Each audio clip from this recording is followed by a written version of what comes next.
Hello guys. So in this video I'm going to talk about JavaScript and what are the concepts which is needed to crack the ReactJs interview. Even if you're going for AngularJS interview, in both you will need, and the interview will test you in based on these concepts, like what are the basic concepts on JavaScript. So here I will just so I've written a lot of answers about this thing. I've made a lot of videos on YouTube about this thing. I have a complete a full playlist where you can get the recorded videos when I used to teach Java React.js.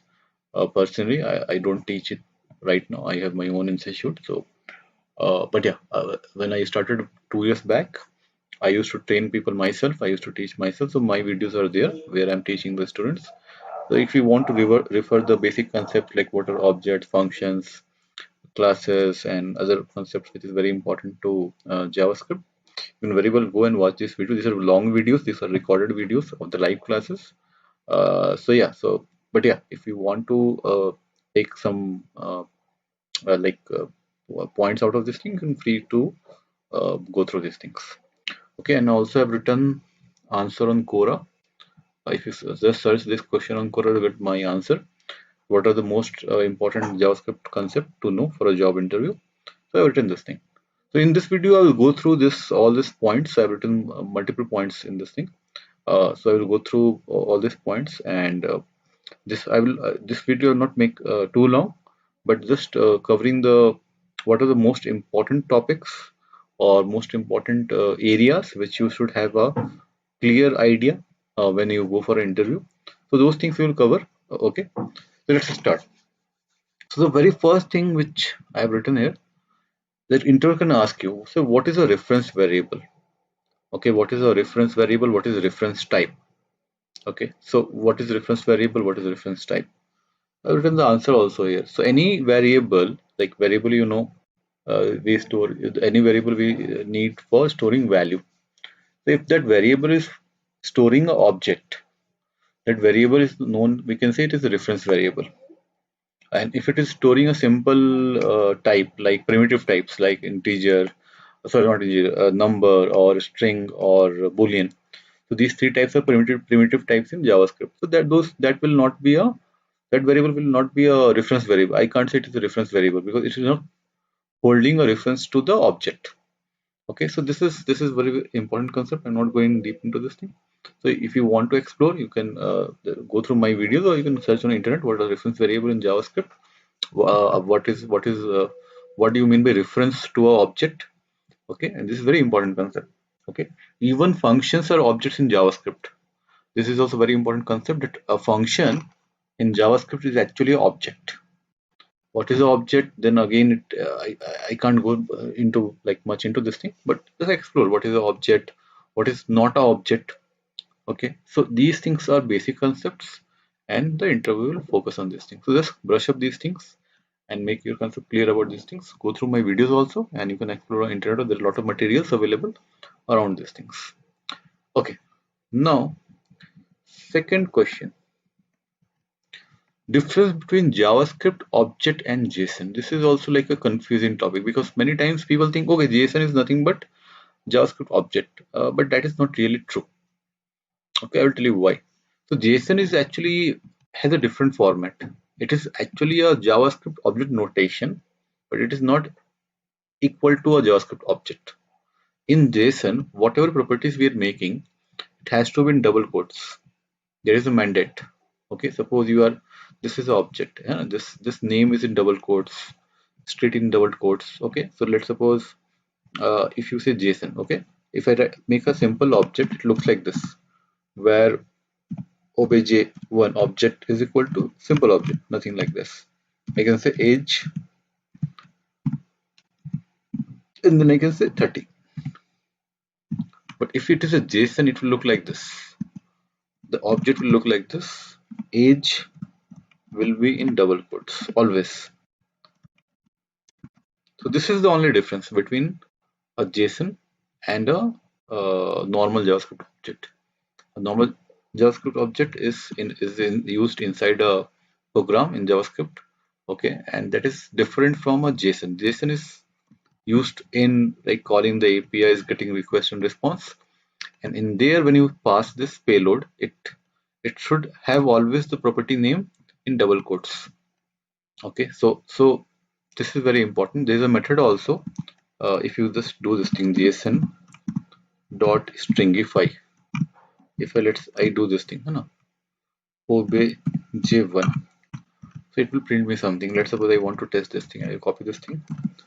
I'll go here. I can go in the browser, hit F12, and in the console you can test this thing. You can go to the console, delete this thing, and just paste. You can see it is JSON is dot stringify will give you a string which is in a JSON format. You can see in double quotes here. So this is very simple concept, but very important. Okay, ultimately you're passing this as a string over the API. Okay, this is your JSON.stringify. This is what it does, converts into a JSON format. So remember these basic concepts. Okay, let's move on. Third is, okay, what is the root class of all the classes? Like when you say there are a lot of classes in JavaScript, okay, what is the root or base class of all the classes? So that is nothing but object. Okay, for example, if I go and I type, let's suppose I go and type where array equal to new array. Suppose array is a class. Okay, so my ARR will be object of array class. Okay, as a class, and this is the object. So the question was this. See, what is a base class? So if this is a class, it is inheriting from what? So if you do this to uh, ARR like this ARR dot, you will get a lot of properties. These properties must be coming from somewhere, correct? This concat, fail, this, find, whatever, a lot of things. Okay, so let me just forsake this. Now, if I run this thing, I put a div point here. If I run,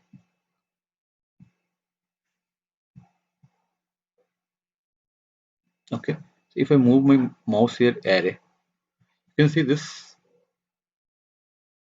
prototype is nothing but an object. Okay, and if I go and this is again an object. If I open this thing, it is again an object. Okay, and if I go inside this thing, so ultimately what is, if you here, okay, just a minute, showing, okay, fine. So constructor, if you see, constructor is there, it is inheriting from, if I go down, it is inheriting from,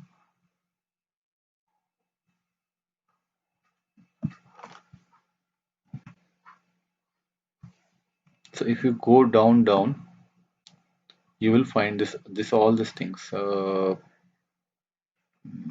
This is not showing. I'm not sure why not now, but in every, so if you see my answer, I've written this thing. In every object you can find this proto underscore property. Okay, and this is available in all the objects, and it points to a constructor. Okay, and this is what is ultimately all the objects will point to the object. So object is the root class of all the objects. All the classes inherit from object only. So here all itself, this is not getting.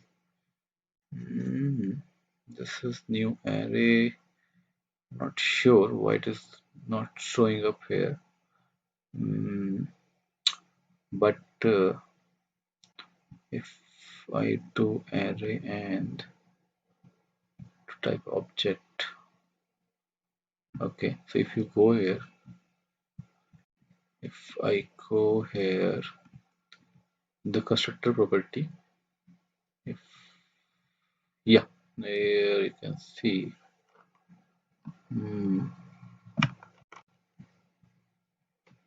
the prototype, it see this object is of what type? Array, correct?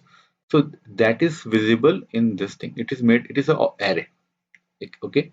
So all the object is of some type, correct? This is of array type. If suppose I make a class of math, let's suppose I will say math object. I'll say okay, new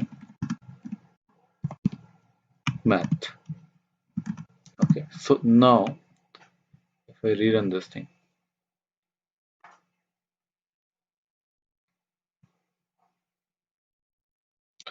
okay, math is not a constructor. Yes, not a constructor. Then we can go with array, and then we have a lot of classes. Like we can go with object. Okay, we can go with object, and we run this thing.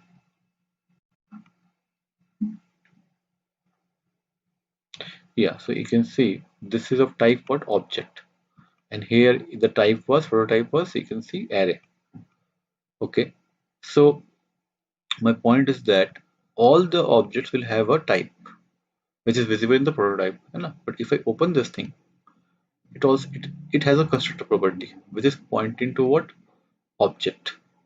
Okay, so if I open this constructor property object, you can see this is object. So all the like array or whatever classes we are making, all will ultimately inherit from objects. If I go in array, if I even open this array, in the constructor it is array. But if I open the constructor, again if you see down, it has a prototype property, and that prototype property is no, not this one. I guess this one, yeah, prototype. So ultimately, if you see, it is inheriting from object. So this is a very advanced property I can't cover in this like short video, but I'm just giving you overview that point is also important, that all this thing, whatever object you like is inbuilt object, or suppose you define your own object, all will inherit from ultimately the object class. This thing will be a f object. The constructor will always be f object ultimately. Okay, so just check this thing, you will find this thing. This is also very important. What is the root class? So object. Okay, so does JavaScript has a class construct? Okay, so actually no. So here also I've written what is the root class of all classes, but in JavaScript we don't have the concept of classes. It's very strange. It is only first language where we don't have concept of classes. It is a different kind of like object-oriented programming language, JavaScript. This is not like a typical like say Java or .NET or C++ where we have classes and objects. It is not like it is a little bit different from that. So actually in JavaScript we don't have concept of class. This is very strange. So if it is not, let's suppose JavaScript does not have a class, then how do we create the object? If generally we have seen in other programming language like in Java and .NET in C++, that first we have to define a class which is like a blueprint. It consists of members and methods, and then we create the object. But it is not the way it is done in JavaScript. It uses some functions to create actually the object, which is known as constructor function. So this is also important. They're going to ask you what is a constructor function. Okay, so it is used to create like it is used to in a way it is used to fill the class thing. Like class is not available, okay, you can use constructor function to define your own types. Okay, so I will not go into detail, but just study this point. This point is also very important. What is a constructor function?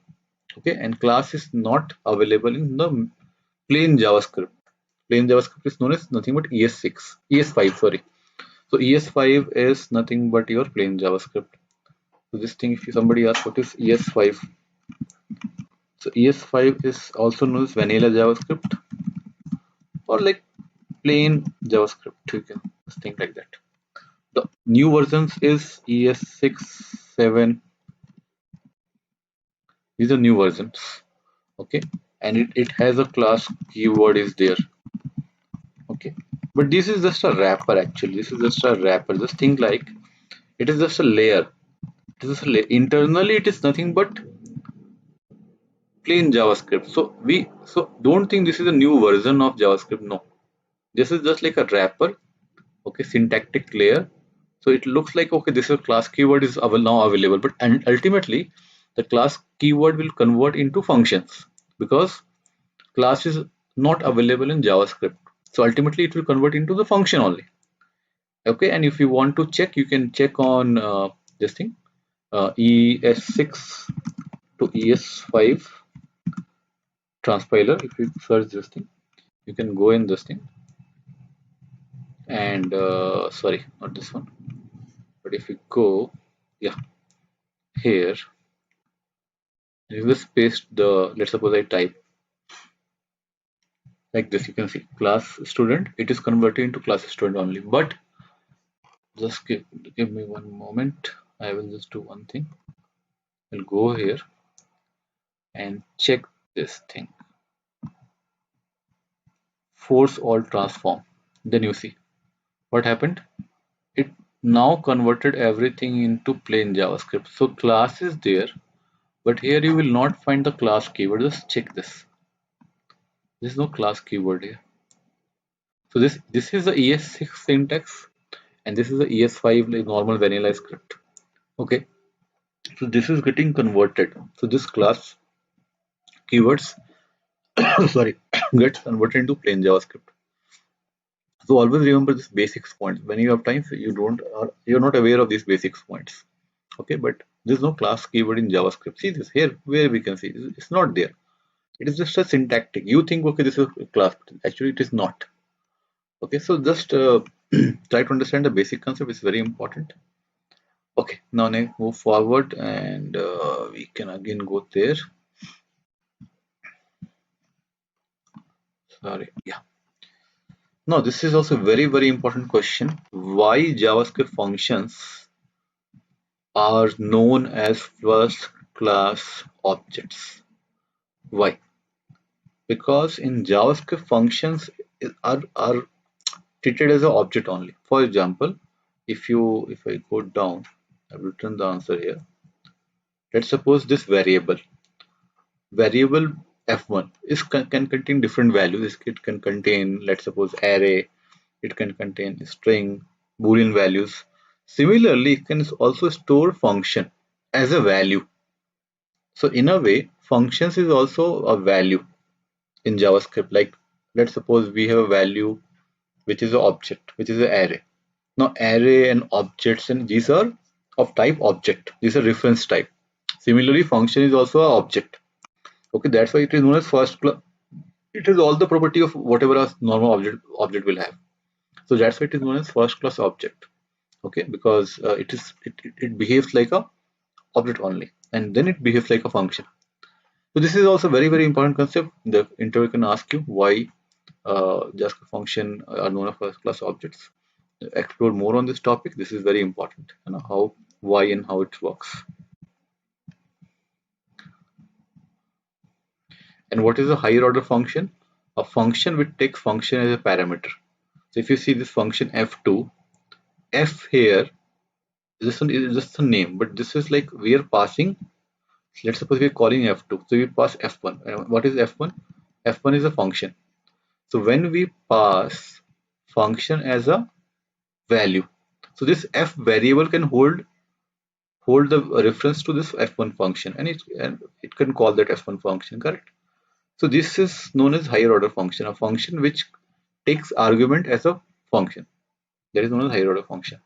And what we pass, so this f1 is a callback function. Why? It is passed as a callback. Inside the function, it is called, we again call what we have passed. That is known as callback function. These two also very important concept. Higher order function is f2. So f2 is the higher order function, and f1 is the callback function. We pass whatever function you're passing in the argument, that is nothing but the callback function. Okay, why it is known as callback? Because we're passing that function and it will call back whatever we have defined. So we have defined this f1, okay, whatever, and this we can define in our own way, correct? But this will be called back once we pass it to the function. Otherwise, what is the use of this thing, correct? If we are passing this function in this f2, it must be like called back. No? Otherwise, what is the use? Okay, we are giving this function to this function f2, and we're passing this f1 to this function f2, then f2 must call this f1. Otherwise, what is the use of this thing? So calling back is known as callback. That is known, it is known as callback. This is also very important concept. Okay, so this properties, prototype. What is prototype? Prototype is a very like big topic and very advanced topic. I will not go much into this thing, but I will just explore more about this thing.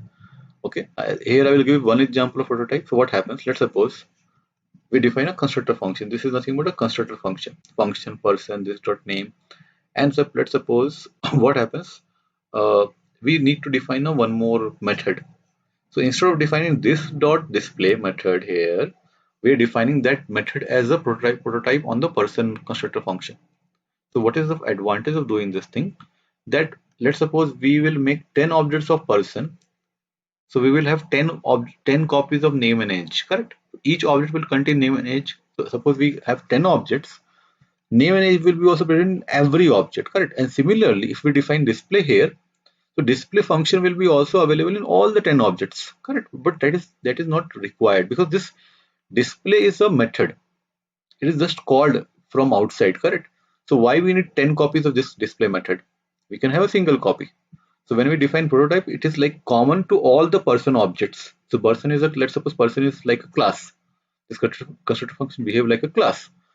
So this display is available to all the objects of this person type. So it is in a way it is we can share this thing. For example, you can see here we are creating two objects of this p1 person type. But when you call a display, okay, actually this is a single one, correct? For both objects we don't have two copies of display, but for this two objects we have two copies of name and age, because p1 will have its own name and age, p2 will have its own name and age. But display is not particular to p1 and p2, it is shared. And the way to do that thing is using prototype. Without using prototype you can't share that thing. So that is why prototype is used. There are other uses also. Okay, other uses also you can explore more. This is very important, one of the very important point we have to understand. Okay, now, yeah, what is the scope of where? This is also very important. What is scope of where? So here also people get confused why we use where, what is the like use. So where is like it is used to define a variable, okay, and it also helps in defining the scope. So if you define let's suppose a variable in like globally, it is a global scope. If you define inside a function, it is a local scope. Okay, so this where keyword is also used in variable this thing variable hoisting. That is also one of the concept, variable hoisting. So if you go and study about this thing, stop this thing. Yeah. So if you go and just study what is variable hoisting. Okay. For example, let me give you an example. Let's suppose I write a equal to 5. I write b equal to 7. I have not used the where keyword. Actually, I should use where keyword, but I'm not using it. Okay. And let's suppose I write here console dot log, and I say okay C. Now C is not defined. You can see C is not defined. A is defined but without where keyword. B is defined without keyword. And I suppose I write this thing, it will throw me an error. So if I run this thing, it will throw me an error. So if you see here, reference error. So this reference error means C is not defined, correct? But if I write A plus B, then it will not throw error. Why?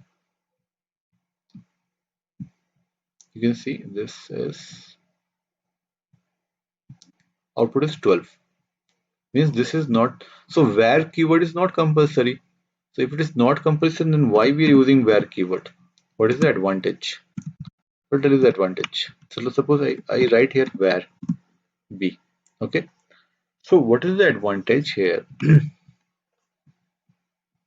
I will again run this thing just to see what is the advantage. So just see here, if you can see the variables, you can see b variable is defined, but a is not defined. You can't see a here, correct? Okay, this is one of the thing. If suppose I mark up a breakpoint here, again I rerun. Let's see what happens. So B is already available. It is undefined, but it is already available. Why? Because it is defined using where keyword. So all the variables it is defined using where keyword are automatically created in the starting of the function. Whenever the function start executing, these variables will be already it will not have a value because the value will be assigned at line number 4. But any variable which is defined using the where keyword will be defined. Like it will be in the memory. It will not have a value, but it will be created in the memory. That is the advantage of where. This is known as variable hoisting. So I'm going very fast because I have to. But yeah, you can explore more about this thing. What is the use of where and all those things. And similarly, we can define where inside a function. So when we define it inside a function, so it becomes a local scope. Okay, it is local to that function. If I say where x, so this x will be only available inside this particular function. Let's suppose abc.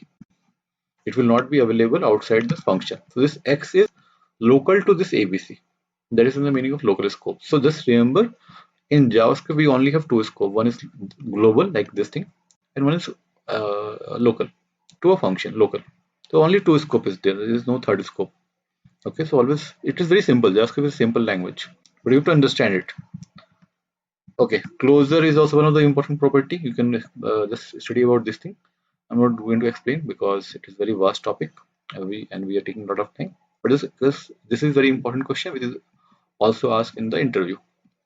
So please go and study about this thing. What is closure? How it works? And this is also very important, not just from interview point of view, but just like when you do day-to-day programming in any JavaScript framework like Angular or React. Then this keyword many times you get confused. What is this keyword? What is this keyword? Okay, so I will not explain in much detail, but I'll just try to understand, make you simple. Let's suppose I write this. So then it will do something. Now, if it will print something. Okay, suppose I go in the console which I have just opened here. Okay, I clear this console. I just type this. So it gives me some output. This is nothing but an object, window object. If I open this thing, this is a window object. So by default, this is like a special keyword. It will always point to some object. So by default, it points to the window object. Okay. But let's suppose I say suppose I define a function like this. I try to define a function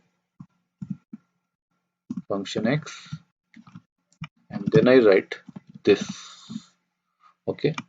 And I say okay, where a equal to this. No problem, because this is also pointing to some object. Now a will point to that object, correct? So if I console.log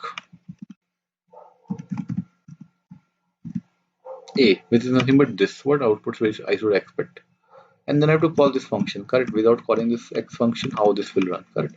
Suppose I will copy this thing. I will go here and paste it here. So if I go here and paste it here, you can see it is again a window object. Okay, is this inside the local function is this, but it again so whether this will be always a window object, it depends. It will not always be the window object, or it is nothing but a global object. It will not, it depends. Okay, so if you call this inside a constructor function like which we have seen just like here, if you see this thing here, we have used this one. Where's that? Yeah, here. So here when we say this, so it is not a global window object, it's different. But then we have to call this function using new keyword. Then this keyword will behave differently. So this will behave differently when you use it in different way. So that is why it is confusing, many times confusing. But yeah, but when you practice like 2-3 times, it will become clear. So I'm not going to go into detail, but yeah, just explore more about this topic, how to use this. Okay, and this is generally used inside an object, and when defining constructor function, this too is very important. Okay, so just study about this thing. Okay, how to use this. Just study about constructor function, how to use constructor function, and in that, what is the meaning of this, and similarly, how to use this inside a object. So this, if you study these two things, you will get a lot of concept understood. You'll understand a lot of concept. So how it behaves inside a constructor function, and how it behaves inside an object. So if I study these two, and then you will understand how what is the concept of this. Okay. Okay. Does it support JavaScript support function overloading? No. Okay. How inheritance is done? There is a concept which is known as prototype chaining. I'm not going into this because again this is a very important property. But yeah, using the underscore property, we do the inheritance. This is a very complex topic, advanced topic, but yeah, you need to go through, at least understand the basics. You can answer something in the interview. So yeah, let's go through that thing. I have given a example also how it works, but I'm not go into details right now because it is a little advanced. But yeah, let's go through these things. And similarly, function hoisting is nothing but this is also very important concept. Like I've given an example. Again, you can go through this thing, function hoisting. You can go through my JavaScript videos. Here also you can find the variable function hoisting. I've made a lot of variable functions and this thing. You'll find something a function hoisting also you find in these videos. You can go through this also. And then we have our array objects. Yes, array is object. Anything which is not a just think like this. Anything which is not a primitive type, like it is not a number, it is not a string, it is not a boolean. It has to be object. Again, I will repeat. Okay, so we have three primitive types in JavaScript. So what we have number, we have then string, and then we have boolean. So these three data types are known as simple types or primitive types. So actually these are not reference type, these are not objects. I can say it is not objects. And what is left is all objects. So array is an object.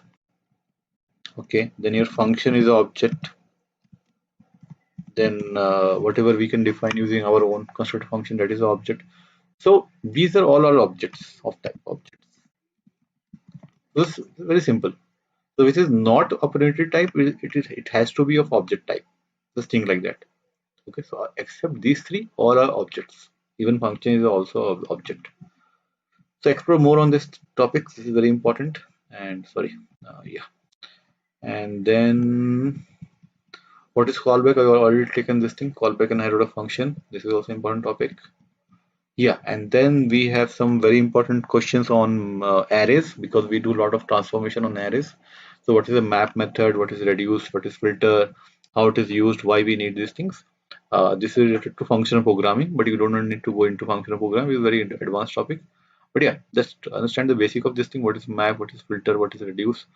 And at least you can how you can use these things. You just yeah, let's go through these things. Very important.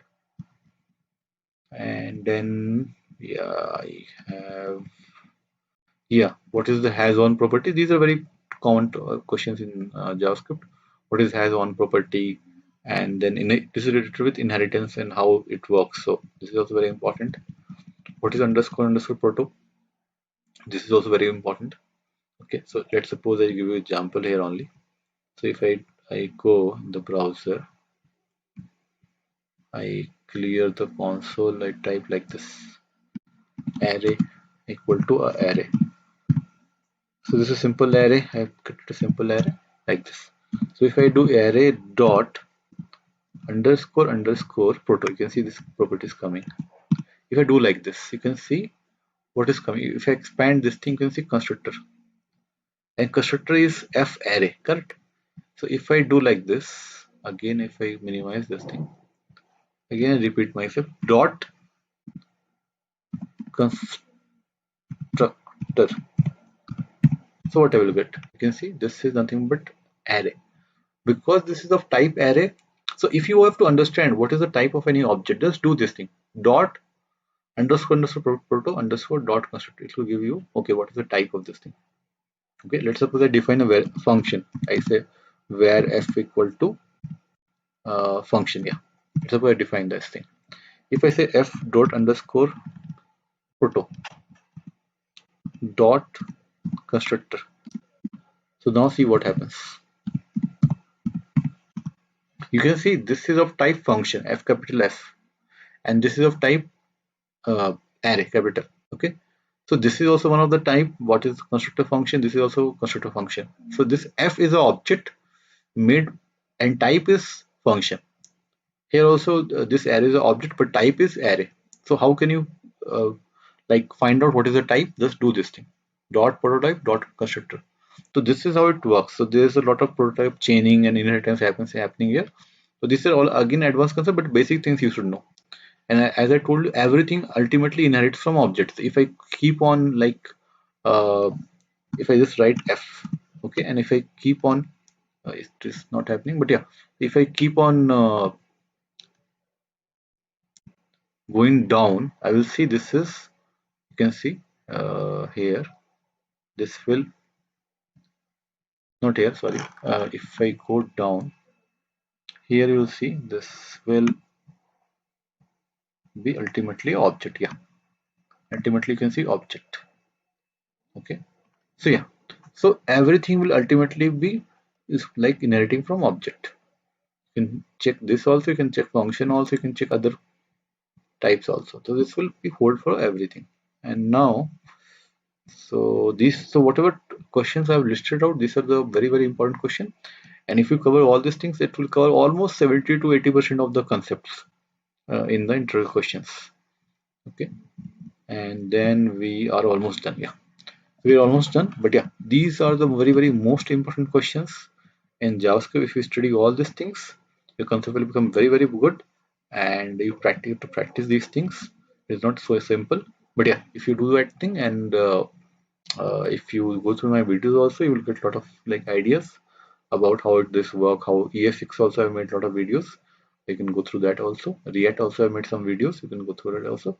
But this playlist is very important. You can go through. Just search my name, Rahul Khori, and then in that thing you'll find this playlist is there. You can go through that. Okay, and this also you can just search my name on Quora, and if you just type this question on Quora, you'll get my answer only.